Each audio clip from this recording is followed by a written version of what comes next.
দাড়ি রাখলে বালা বউ পাইতা না। না আমরা বইয়ে বইয়ে সিরে না সবাই, আপনি না খেল বালা বউ পাইছেন।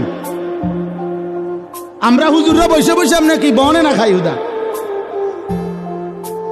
কি বলেন আপনি এগুলো? এই সমস্ত বাজে কথার কোনো অর্থ আছে কি বলেন না কেন? শয়তানের ধোঁকা ছাড়া আর কিচ্ছু না, নফসের ধোঁকা ছাড়া আর কিচ্ছু না। কেন ছেড়ে দিবেন আল্লাহর নবীর সুন্নাত? হাসরের ময়দানে কেমনে দাঁড়াইবেন বাপ?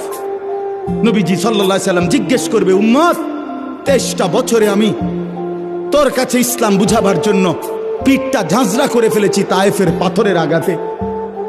আমি পেটে 2টা পাথর বাঁধছি ক্ষুধার কষ্টে। আমি দান দান শহীদ করেছি উহুদের ময়দানে। আমার এত কষ্ট, এত রক্ত, আমার এত চোখের পানি, আমার দিবারাত্রির এত কান্না, বিনিময়ে তুমি এটা কি নিয়ে আসলে? তখন কি বলবেন? কি বলবেন বাবা?